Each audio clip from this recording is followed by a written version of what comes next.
What's happening, coaches? It's Pete here. Hey, I want to talk to you about something. And I've heard a phrase a few times, and it's kind of come up in a couple different areas. And I'm kind of decoding it. I'm interpreting it a certain way. And here's what I want to. Here's how where it's come up. Let me explain that first. So sometimes people are getting their first coaching clients, and they are asking, "How much should I charge?" Now, I've actually put together a little presentation on how to determine what you should charge as a financial coach. There are some factors that go into it. Haven't gotten that up yet. I've been busy with other stuff, but it's coming soon. I've also heard it in the sense of people are trying to do workshops to drum up business for their coaching business.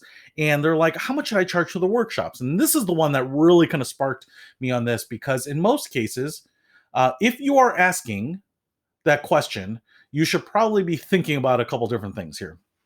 So, one, if the question is, I'm not sure how much I should be charging because I've charged different amounts before, and maybe this client should get this price, or maybe this client should get this price. That's kind of one area of question, and I'm not going to really address that today. That's kind of more refining what your pricing should be, right? But what I've heard here is something to the effect of, I have no idea what to charge. And that's kind of a trigger for me that you shouldn't be charging anything. Because if you literally have no idea what to charge, it means you probably haven't charged anything before for this, right? And there's probably a reason why you haven't charged anything before, because you haven't necessarily determined a value for it, right? You haven't determined a value to the market for it.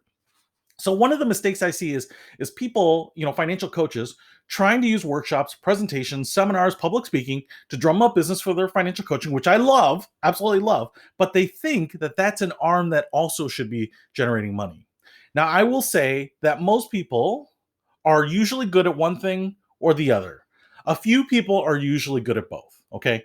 I have known wonderful financial advisors and wonderful economists and academics and things like that that can teach and public speak all day long, right, in a public forum, and they are fantastic, but they're terrible one-on-one. And likewise, I've seen the vice versa, right? People who are great one-on-one, but couldn't speak their way out of a paper bag in public. But I've seen some people who are just great because I think that there's subtle differences, and you usually are really good at one or the other. It's kind of the more calm voice works really well in one-on-one. But that doesn't really work that well in public speaking. You kind of want to be vibrant. You want to be animated, right? But if I go into a one-on-one and I'm always speaking like this, it kind of comes across as yelling and condescending, right? So you have to kind of play to both of those. And I think when you do more of it, you'll become better at both of them. But most people just have their tendencies, and it works in one forum better than the other. Now, my point here is if you have no idea what to charge because you've never charged before, then you probably shouldn't be charging at all, because that public speaking, the workshop, the presentation that you're doing is a feeder to your financial coaching business. And that is what you do. That is free. In many cases, people would pay for that. We call it marketing. We call it, filling the funnel.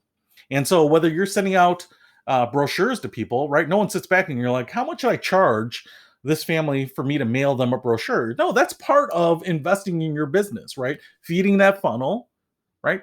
Putting people into your pipeline to get them to come to you to convert at the point that now it generates revenue. So if you get invited to come public speak or to present, maybe to an employer or an organization or a school or a trade group or whatever it might be, even a conference, I don't think the first thing you should ask about is what you should pay. The first time I spoke at conferences, I paid my own way. I didn't pay to participate in them, but I did pay to get there, right? Like getting there, the travel, that was all on me. And so I was investing in that because I thought my message was important. I thought my presentation was good enough. And when people saw it, then they approached me about what it would take to get me to come speak at their next conference or their presentation or whatever it was, right? So you have to do some of that initial investment. You can't expect for someone who's never heard you speak, don't know how good you are at it, doesn't know the quality of your content, doesn't know any of that, to say, yeah, I'll pay you for that. It's usually pretty bold, pretty presumptuous to think that you're going to deliver in a way that they should pay for. In many cases, a lot of these people, whether it's HR directors or organizers of groups or whatever it might be, are really bringing in speakers holding their breath, kind of clenching their teeth, thinking, I hope that this person doesn't isn't terrible. I hope this person doesn't bomb. I hope this person doesn't turn off my people to their message, right? So in many cases, they're doing you a favor. And if you are really looking at coaching as your business, all these other things generally, until you start getting paid, until you start having enough experience and a CV that is impressive enough to get paid for these other pieces, these kind of tangential parts of the business, then you should be doing those for free because you are trying to feed the funnel for your core business. So hopefully that helps. If you say, I have no idea what to charge, that's probably a pretty good sign that you probably shouldn't be charging anything for it. All right, that's it. I'll see you later.